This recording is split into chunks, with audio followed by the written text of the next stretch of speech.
L'accord Trump-Netanyahou a donné à Israël ce qu'il voulait le plus, la libération de tous nos otages vivants. L'accord n'est pas parfait, mais rien ne l'est en politique. Mais dans les circonstances actuelles, c'est la meilleure option possible pour mettre fin à la guerre. Mais la guerre se termine-t-elle vraiment? Cela peut sembler aussi simple que 1, 2, 3, mais gardez à l'esprit qu'il existe une obscurité plus grande que celle contre laquelle nous luttons, tapis en arrière-plan. Bonjour, je suis Daniel Simon.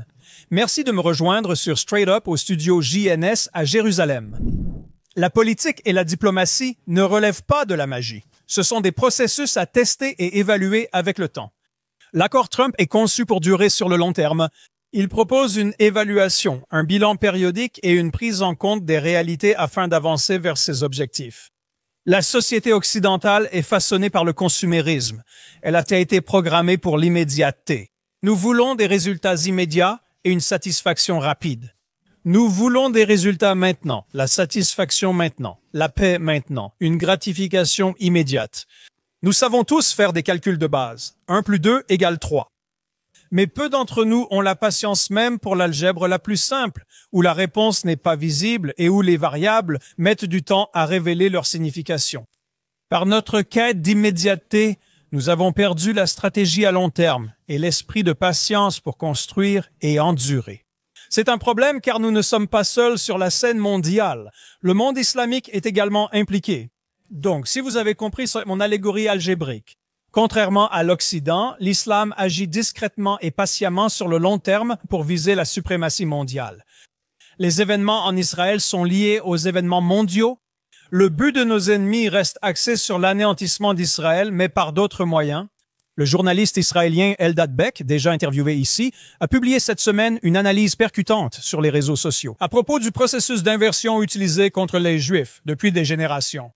L'inversion politique et morale qui a permis la Shoah est aujourd'hui encore utilisée comme une arme contre nous. Eldad décrit que la Shoah n'a pas éclaté dans un vide. Elle a été précédée par des années de diabolisation, une propagande qui a dépouillé les Juifs de leur humanité.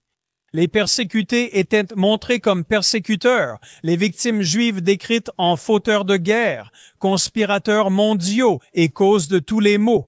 Après la Shoah, l'inversion a continué. Les Juifs ont été tenus responsables de leur propre destruction, accusés d'exagérer l'ampleur de leur souffrance, d'avoir inventé la Shoah pour voler des terres et même d'avoir eux-mêmes commis un génocide. Cette tactique d'inversion reste aujourd'hui le pilier d'une campagne mondiale contre Israël. Le mouvement de masse pour la libération de la Palestine ne cherche pas la coexistence, mais à déshumaniser Israël. Présenter l'État juif comme un monstre génocidaire et transformer ses agresseurs en victimes. Eldad conclut qu'il s'agit d'un processus d'assouplissement psychologique de l'opinion mondiale en vue de la prochaine étape, la préparation au démantèlement de l'État juif. Ceux qui mènent cette inversion ne sont pas seulement des militants marginaux ou des trolls anonymes, mais aussi des élites universitaires, médiatiques et sociales. Avec des milliardaires islamiques, des États et des héritiers d'empires terroristes, Yasser Arafat, chef de l'Organisation de libération de la Palestine, a légué 8 milliards de dollars à sa fille. 8 milliards de dollars. Où un terroriste de toute une vie accumule-t-il des milliards de dollars? Yasser Arafat, comme Abu Mazen aujourd'hui, et toutes les hautes figures du Hamas et du terrorisme islamique? L'industrie de la tromperie s'est enrichie grâce à la souffrance de son peuple et à la crédulité occidentale. Tout comme Salah Ali Jafraoui, que vous connaissez peut-être sous le nom de Fafo. Il a exploité les réseaux sociaux et un marketing façon Hollywood, surnommé Pallywood ou Gazawood, pour manipuler la culpabilité occidentale. Il a récolté 10 millions de dollars de dons, soi-disant pour un hôpital du Hamas à Gaza. Il s'est ensuite vanté en arabe en ligne d'avoir arnaqué les donateurs idiots, se réjouissant que l'argent soit allé dans sa poche. Le Hamas l'a tué non pas parce qu'il a menti à l'Occident, mais parce qu'il a gardé l'argent pour lui. La gauche adopte l'islam comme allié moral, la droite le considère désormais comme un partenaire financier et les deux sont insensés. Les islamistes accepteront volontiers les profits, mais pour eux, le profit n'est qu'un moyen d'arriver à une fin, la suprématie islamique. Israël est leur principal moyen d'y parvenir. Ils ont infiltré et détourné la pensée libérale occidentale. Maintenant, ils font la même chose avec le capitalisme, utilisant les valeurs occidentales pour gagner en influence. C'est cette machine que nous combattons, Un mouvement qui exploite la polarisation occidentale entre la gauche et la droite pour faire avancer son agenda. Il s'appuie sur la supériorité morale de la gauche et séduit les désirs financiers de la droite. Il joue sur les deux tableaux avec brio. Le Qatar, soutien du Hamas et promoteur de la diabolisation des Juifs en Occident, devient sponsor d'un accord de paix permanent négocié par le président Trump. Comme avec la Turquie, on ne leur a pas demandé de renoncer à leur haine ni tenu responsable. Et pourtant, on leur confie l'avenir de l'accord. Un accord qui, si nous ne sommes pas stricts quant à la mise en œuvre de ces différentes phases, pourrait se retourner contre l'État juif. Israël doit donc veiller à ce que la conférence de Sharm el-Moshek 2025 ne soit pas un nouveau 1938. Munich, le 7 octobre, a prouvé au monde arabo-musulman que, même avec des ressources limitées, l'existence d'Israël peut être ébranlée. Ce jour maudit est devenu mythologique, un symbole d'espoir pour ceux qui rêvent de la destruction d'Israël. Donc non, la guerre des 2 dernières années n'est pas terminée, elle continue de s'adapter. Mais d'un autre côté, même face à une menace existentielle, quelque chose de remarquable a émergé. Les otages détenus par l'ennemi islamique ont souffert directement, étant poussés à abandonner leur foi durant leur captivité. Nous avons vu une réforme farouche de leur identité juive. Ils décrivent comment, dans les tunnels, ils se sont accrochés à la prière, aux lois kasher, au Shabbat, à la récitation de la prière Téphilim chaque matin et ont tenu bon dans leur refus de se convertir. Certains de nos soldats affichaient discrètement des symboles juifs. Au sein du public israélien, un respect croissant pour notre héritage. Une minorité bruyante soutenue par les médias reste fidèle à ses idéaux hédonistes de gauche, impassibles, inchangés, comme si le sol sous leurs pieds n'avait jamais bougé. Ce n'est pas qu'un phénomène israélien, c'est aussi occidental. Les adversaires du libéralisme occidental, la gauche marxiste radicale et l'islam politique, se sont unis pour affaiblir les fondations qui rendaient autrefois les sociétés libres résilientes.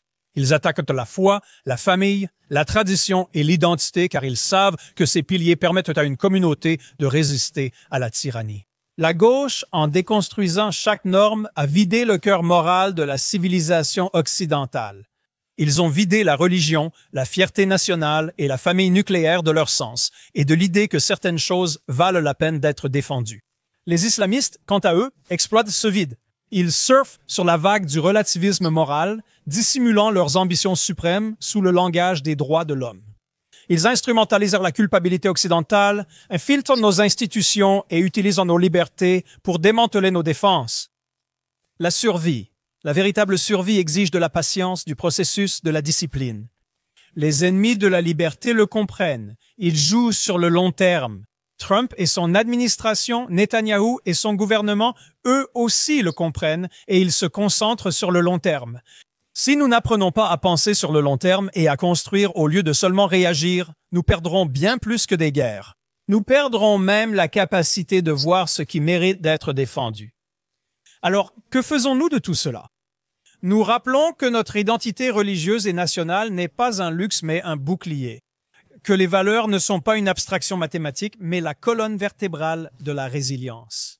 Tout comme ils inversent la réalité concernant les Juifs, nos ennemis veulent embrouiller notre conscience et paralyser notre volonté dans l'espoir de provoquer notre effondrement. Mais nous ne devons jamais oublier qui nous sommes. Cette guerre ne se livre pas seulement sur les champs de bataille, c'est un combat auquel chacun d'entre nous prend part. Pour la vérité, pour l'identité et pour la civilisation occidentale, Israël n'est que le premier domino. Alors, parlons de l'islam. Quels sont ses objectifs? Que fait-il? Nous avons tous des idées différentes, mais je pense que nous devons être plus concentrés sur ce dont il s'agit vraiment. Et je me suis dit qu'il n'y a pas de meilleure personne que l'expert, à ma connaissance, sur le sujet. C'est le docteur Mordechai Kedar, que beaucoup d'entre vous connaissent déjà. Le docteur Kedar vient de l'université Bar Ilan. C'est un expert de l'islam et du Moyen-Orient et j'aimerais ce matin lui parler de l'islam. Où cela va-t-il? Où allons-nous ici au Moyen-Orient et avoir son point de vue sur cette question? Alors, Shalom Mordechai, merci de nous rejoindre. Merci beaucoup pour l'invitation. Alors, commençons par le sujet principal en ce moment, l'accord, le traité en cours. Comment voyez-vous cela? Partagez-vous l'optimisme exprimé au moins par Donald Trump et son entourage, et même par le gouvernement israélien? Eh bien, il existe une règle en sociologie des organisations qui dit que plus il y a de parties impliquées dans un projet, moins il y a de chances que ce projet aboutisse. Une bonne fin. Juste pour expliquer, si une seule partie est impliquée, cela signifie que vous faites quelque chose. La chance que vous le terminiez est de 100% parce que c'est vous qui décidez. Et tant que vous continuez ce projet, il sera accompli. S'il y en a deux, la chance est de 50%. Pourquoi? Chacune de ces deux parties peut décider d'abandonner, de survivre et de torpiller le projet. Si vous avez 10 partenaires, la probabilité est de 10%, car chacun a la possibilité de torpiller le projet. Donc c'est la règle, plus il y a de parties, plus il y a de chances que ce projet n'aboutisse pas. Quand on parle de Gaza et de l'accord que les Américains présentent si joliment, vous pouvez voir, je ne sais pas, 6, 7, 8 parties, vous savez, qui y participent. Israël d'un côté, le Hamas de l'autre, qui doit aussi accepter quelque chose. L'Égypte, l'Arabie Saoudite, les Émirats Arabes Unis, le Qatar, le Pakistan, la Turquie, et je ne suis pas sûr que ce soit la fin de la liste. Chacun a ses propres intérêts, avec ses propres objectifs, dans sa propre idéologie, et parfois il y a des conflits au sein de ce groupe. Par exemple, le Turc-Qatari existe, sont prêts à préserver la domination du Hamas sur Gaza. Ils le disent clairement et ils feront tout ce qu'ils peuvent pour perpétuer la domination du Hamas sur Gaza. J'ai tendance à croire que l'Arabie Saoudite et les Émirats y sont totalement opposés, car par principe, les frères musulmans et l'Arabie Saoudite sont ennemis. S'ajoutent aussi les Émirats, partageant la même idée que l'Arabie Saoudite. Donc d'un côté, vous avez le Qatar et la Turquie qui feront tout leur possible pour préserver le pouvoir du Hamas sur Gaza, tandis que l'Arabie Saoudite et les Émirats feront tout leur possible pour chasser le Hamas, surtout des positions de pouvoir. Et à cela s'ajoute Israël avec ses propres intérêts, et à cela s'ajoute l'Amérique avec ses intérêts. Donc, quand vous mettez sur une même scène autant d'intérêts contradictoires, il faut vraiment prier pour le succès de cette structure. Ce qui, à mon avis, mènera à un certain type de conflit à l'intérieur de Gaza, soit entre le Hamas et certains partis comme l'Arabie Saoudite et les Émirats qui veulent les chasser, ou entre les partenaires, c'est-à-dire entre la Turquie et l'Arabie Saoudite, ou entre le Qatar et les Émirats, sur quels sont les objectifs et quel sera le rôle du Hamas demain, littéralement demain. Et c'est pourquoi, à mon humble avis, cela n'a aucune chance de réussir. Et après un certain temps, lorsque certaines parties verront qu'elles ne peuvent pas atteindre les objectifs, elles se retireront tout simplement. L'Amérique sera occupée par d'autres problèmes en Chine, Ukraine ou ailleurs. Et l'attention de l'administration sera détournée vers une autre région du monde. Et toute la question de Gaza restera en ruine telle qu'elle est pour on ne sait combien d'années à venir. Je pense que c'est une évaluation précise de la situation et je pense qu'Israël a été intelligent de s'y associer. Et aussi, tout d'abord, nous avons récupéré nos otages. Mais au-delà de cela, parce qu'il y a tellement d'idées et de positions contradictoires chez les Arabes eux-mêmes, nous devons simplement prendre du recul et attendre, puis ne pas être perçus comme ceux qui essaient de perturber cela. Et cela joue en notre faveur, mais je suis un peu curieux et je pense que beaucoup de nos téléspectateurs le sont aussi. Pourquoi les Arabes sont-ils tous venus ici soudainement? Est-ce simplement à cause de la personnalité de Trump ou y avait-il une certaine réflexion derrière cela? Cela a été annoncé il y a 2 semaines. Ils ont organisé ce rassemblement de tous les pays arabes après que nous ayons attaqué le Qatar. Et il parlait de créer une sorte d'OTAN, une OTAN arabo-islamique. Soudainement, ils n'en parlent plus du tout. Alors, qu'est-ce qui les a amenés à cet accord entre-temps? Écoutez, ils ont compris que la nature de l'administration américaine actuelle est totalement différente par rapport aux administrations précédentes, même celle de Trump lors de son premier mandat. Ils comprennent que cette administration agit pour réussir, pas demain. Aujourd'hui, les délais de cette administration sont très courts et ils veulent Minsk, Trump et ses collaborateurs, ils veulent voir des résultats aujourd'hui, pas demain, aujourd'hui. C'est tout d'abord totalement contraire à la culture du Moyen-Orient. Le Moyen-Orient, la culture du désert. Le désert ne va nulle part. Le temps dans le désert occidental, demain, sera exactement comme aujourd'hui. Le manque d'eau sera demain comme il l'est aujourd'hui. Il n'y a aucune raison de se précipiter. Il n'y a aucune raison de hâter vos pas, car de toute façon, vous allez rester dans le désert. Donc, l'état d'esprit du Moyen-Orient, c'est qu'ils font une pause, s'assoient, se reposent et laissent le temps passer. Lui, Donald Trump, il pense d'un point de vue totalement, absolument opposé. Il veut tout de suite. Pourquoi? Parce que c'est ce qu'il veut. Il veut tout instantanément. Il veut que tout soit accompli. Genre, en 1 heure, pas plus d'1 heure, il donne au parti, allez, faites vos devoirs et revenez me voir dans 1 heure. La solution. Et regardez, cela pourrait être superficiel. Cela pourrait être inefficace parce que vous ne traitez pas vraiment les problèmes de la manière dont ils en ont besoin. Mais il veut voir des résultats. Alors, les partis craignent des résultats, font bonne figure. S'ils avancent avec lui, ils acceptent tout. Sinon, vous allez avoir des ennuis. Et ils viennent dans l'arène de façon très, vous savez, très urgente. Et maintenant, voyons comment nous pouvons trouver une solution pour Trump ou préparer le gâteau qu'il voulait manger.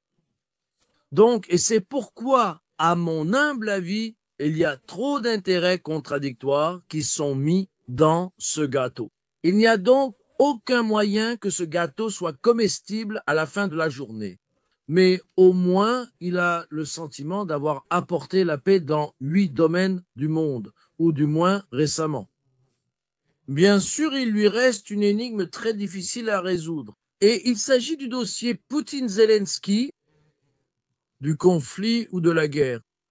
Je ne suis pas sûr qu'il le considère comme un dossier Russie-Ukraine. Je pense que pour lui, c'est beaucoup plus personnel, un problème de guerre personnelle entre Poutine et Zelensky, à mon humble avis. Mais oui, parce que si vous réduisez la guerre d'une guerre entre la Russie et l'Ukraine à une guerre entre 2 personnes, il suffit de mettre ces 2 personnes dans une pièce, de leur donner à boire, et s'ils veulent aller aux toilettes, ils doivent d'abord signer un accord de paix, et alors ils seront autorisés à sortir pour aller aux toilettes. Alors, c'est plus ou moins la façon dont il essaie de jouer le jeu international afin d'obtenir la situation. Qu'en novembre 2026, pour les élections de mi-mandat, il se présentera devant les électeurs américains et leur montrera un monde totalement différent de celui qu'il a reçu de Biden 2 ans plus tôt, afin de montrer d'accord, maintenant, votez pour moi, votez pour les membres de mon congrès, votez pour mes sénateurs, parce que ce sont les élections de mi-mandat, les élections pour éviter de devenir un président en fin de mandat. Eh bien, je pense que c'est... Je ne sais pas où il veut en venir, ni quelles sont ses vraies intentions. Je veux rester concentré sur ce qui se passe ici. Je pense que c'est une bonne opportunité pour nous, au moins, de profiter de sa volonté et de son désir de parvenir à un accord ici. Et les changements qui ont eu lieu au Moyen-Orient, vous conviendrez qu'il y a eu des changements majeurs au Moyen-Orient ces 2 dernières années. La principale question qui, du moins selon eux, a été le sujet des 77 dernières années, ou plus précisément depuis la guerre des 6 jours, était la soi-disant question palestinienne. Avez-vous aussi entendu des Arabes dire cela comme moi récemment? Que ce n'est plus la question la plus importante. Voyez-vous des changements à ce sujet en ce moment? Pourrait-il y avoir une résolution à cela? D'abord avec Gaza et ensuite, bien sûr, la Judée et la Samarie. Avant d'aborder les aspects plus larges de l'islam, je voudrais savoir si, selon vous, un changement est en train de se produire ici. Peut-il y avoir une sorte d'orientation qui change la façon de penser? Au moins depuis les 30 dernières années, depuis Oslo. Eh bien, il ne fait aucun doute que la guerre à Gaza a apporté je dirais même, des éléments contradictoires des résultats. L'un d'eux est simplement de vous rappeler comment Israël vivait jusqu'à la guerre comme un État effrayé.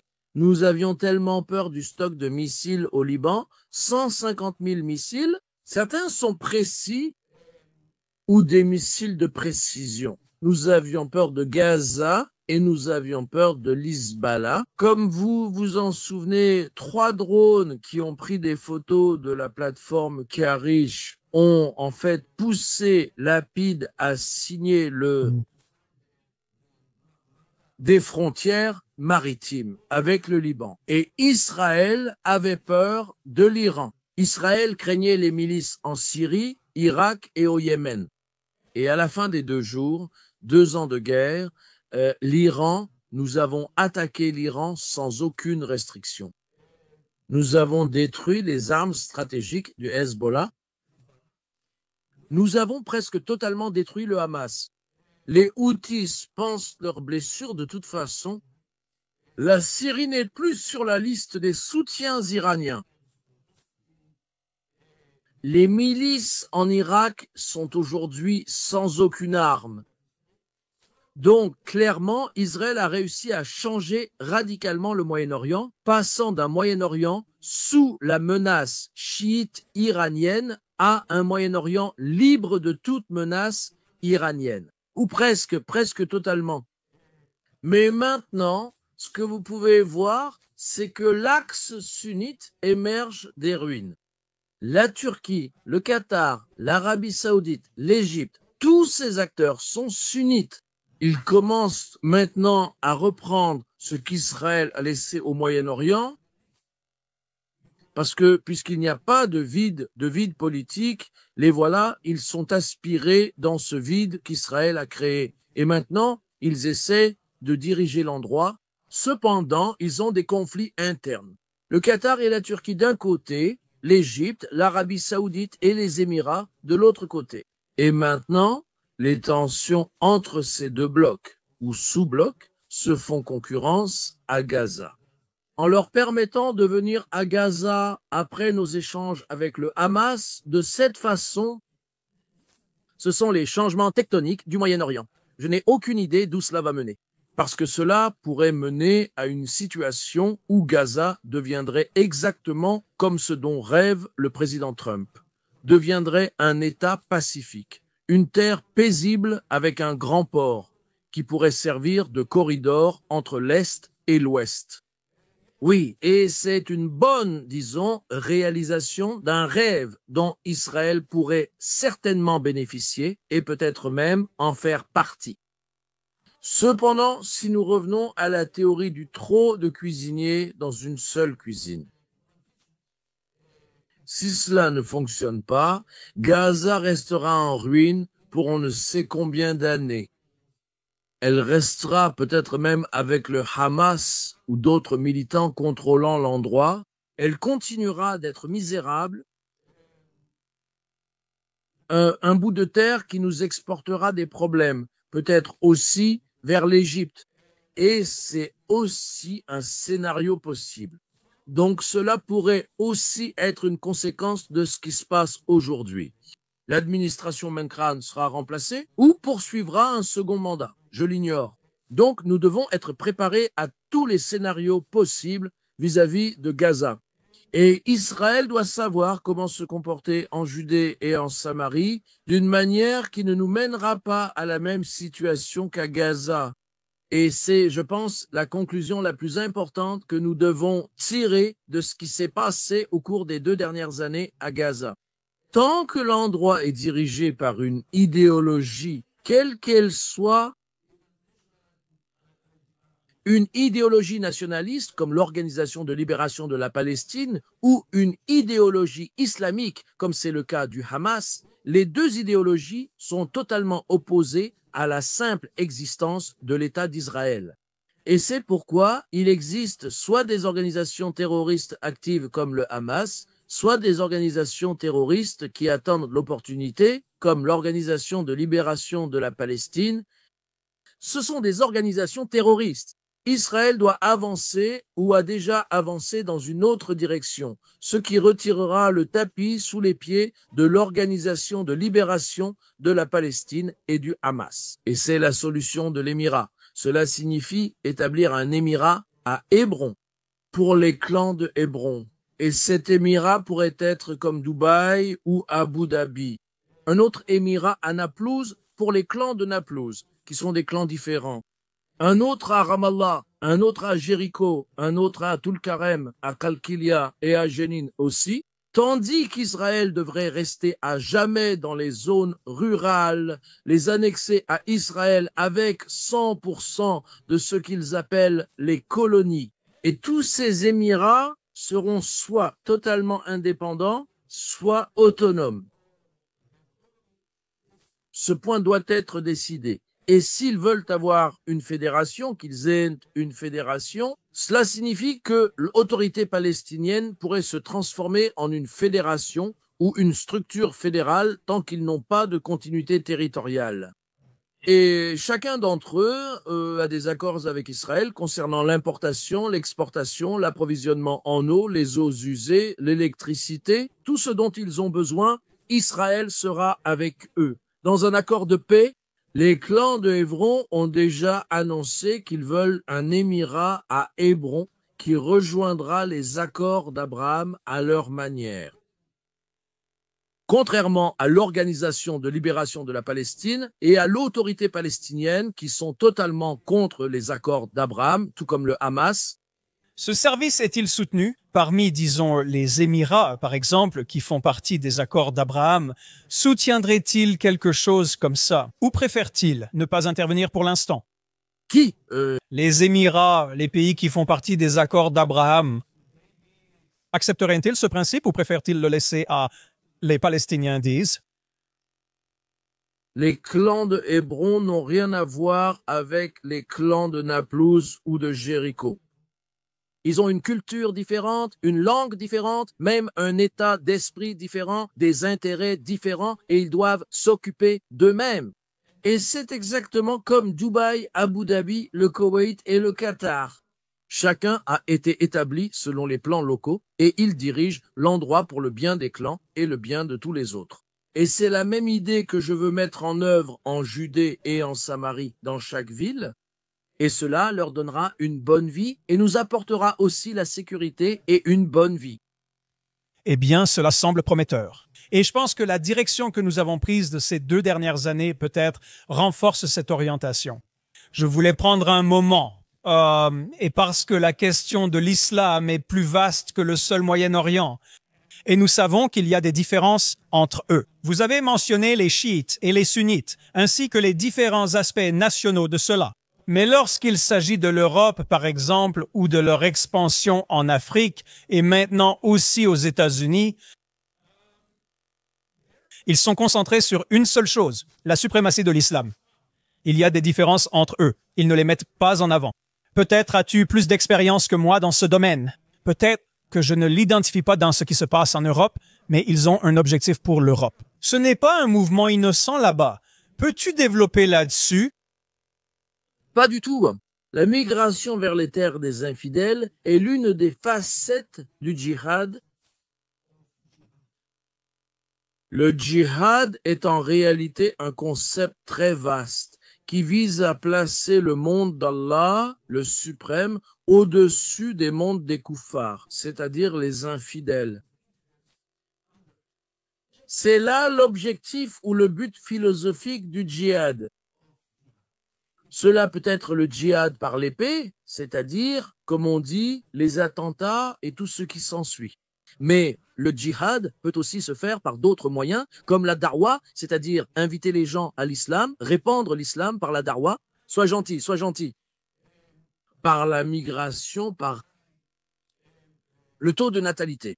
Un taux de natalité élevé est une autre forme de djihad pour répandre l'islam sur les terres qui ne sont pas encore islamiques. Djihad académique. Ce que nous voyons sur les campus, soutenus par le Qatar, c'est le djihad par l'incendie criminel.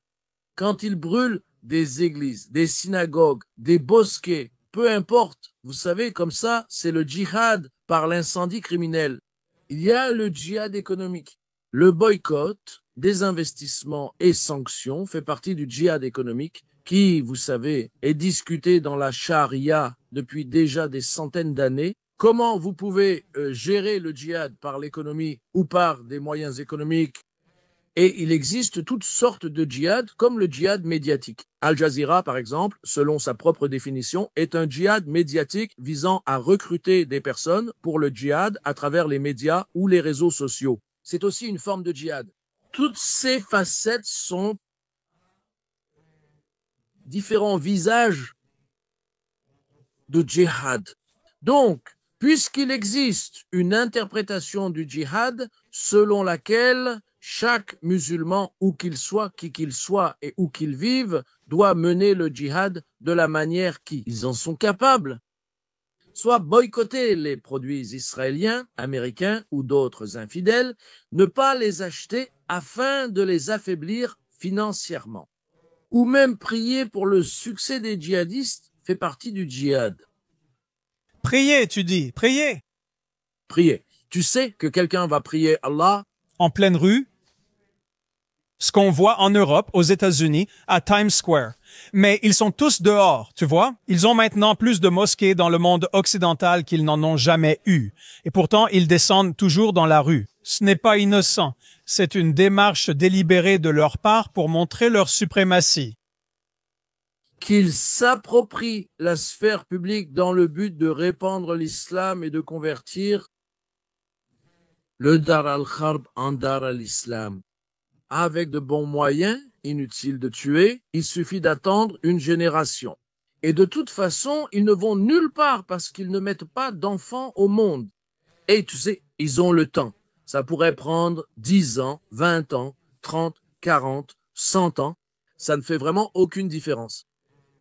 Parce qu'il y a un verset dans le Coran qui dit « Inna Allah ma'a as-sabirin » Allah est avec ceux qui ont de la patience. Et ils ont de la patience. Ils peuvent, vous savez, le faire en 10 ans, en 100 ans. Ça ne fait vraiment aucune différence. Voilà comment ils voient l'avenir. Ils voient l'avenir de l'Europe comme un avenir islamique. Au moins, l'Europe de l'Ouest leur permet de venir rester et s'installer en nombre. Et aussi aux États-Unis. Oui, ça se passe en ce moment. Encore et encore, il a été dit que les objectifs des frères musulmans aux États-Unis sont d'islamiser les États-Unis d'Amérique. Encore une fois, cela pourrait prendre de nombreuses années, mais c'est la direction, c'est l'objectif.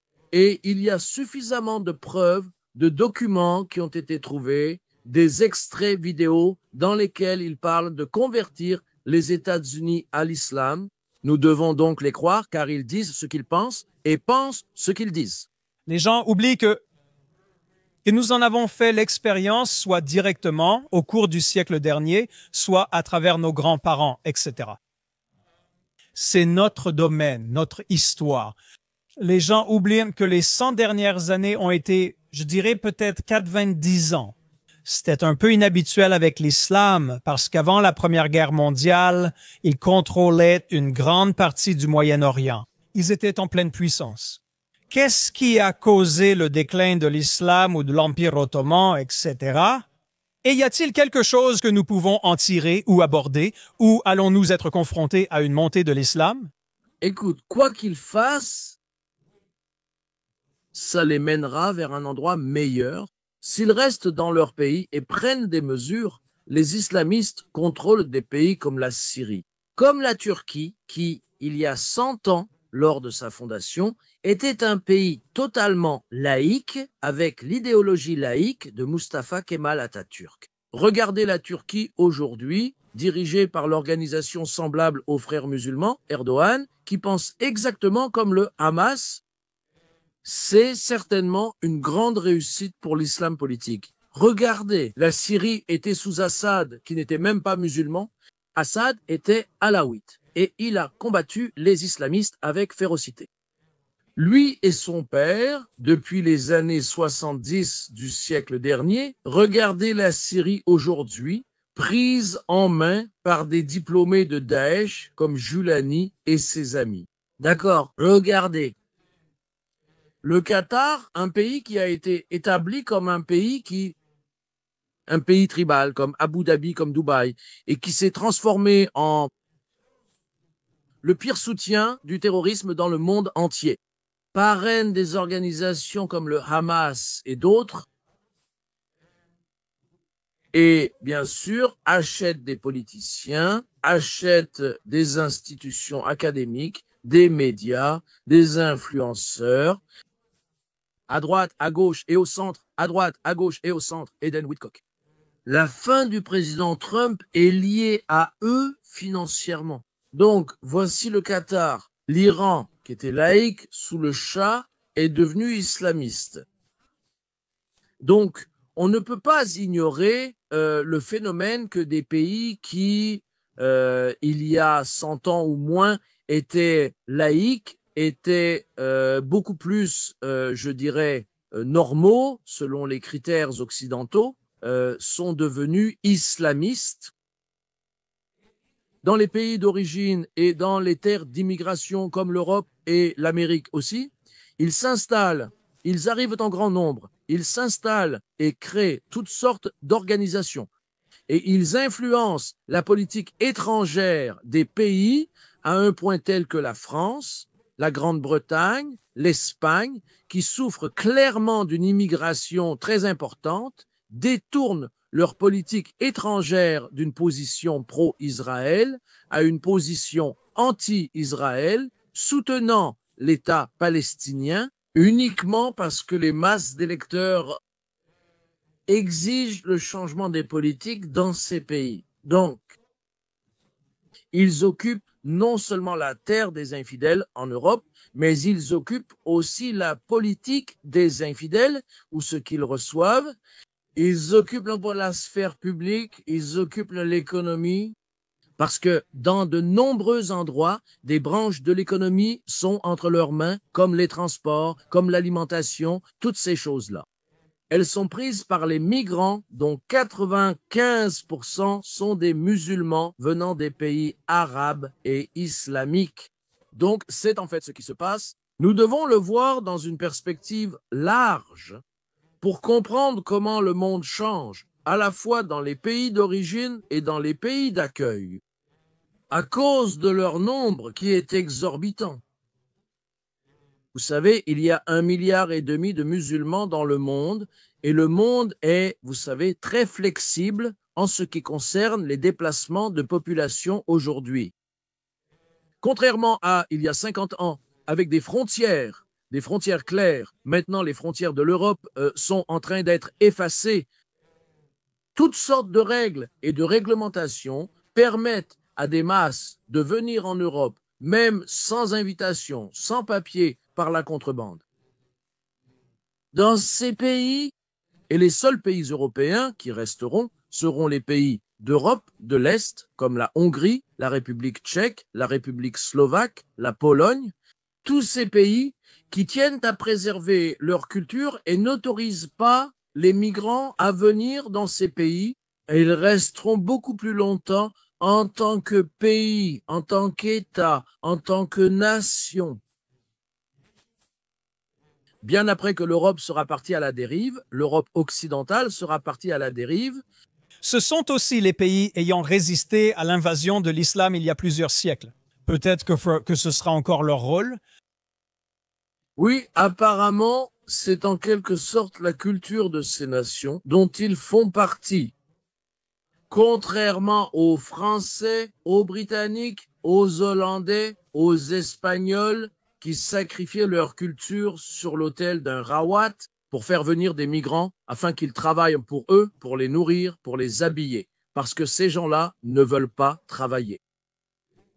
Ils veulent seulement être avocats, comptables, gens des médias, politiciens et artistes, c'est tout. Alors que toutes les autres professions sont laissées aux migrants en Allemagne et à l'ouest de l'Allemagne, et c'est malheureusement ainsi qu'ils abandonnent leur culture. Et il y a une autre culture en Afrique du Nord et au Moyen-Orient qui attendent de voir l'Europe qui sombre pour pouvoir la prendre en main, et c'est ce qu'ils font. Et je dis aux gens dans mes monologues qu'Israël est l'exemple de la façon de lui résister. Le fait que nous maintenions notre identité, que nous gardions nos convictions et que nous préservions la structure de notre société, bien qu'il y ait ceux qui essaient aussi de nous saper. C'est la seule façon de résister à cela. Et plus vite l'Europe comprendra cela, plus vite elle pourra, si elle le peut, bloquer cette tentative d'invasion. Oui, et ce que vous voyez en Europe est déjà le contre-coup de ce phénomène que nous avons vu à Londres. Des millions de personnes descendent dans les rues avec un drapeau Union Jack. Parce qu'ils tiennent à la Grande-Bretagne, ils veulent qu'elle reste britannique. En Allemagne, vous voyez le parti IFD. En Suède, vous voyez le Parti démocrate, vous voyez Gerald Wilders aux Pays-Bas.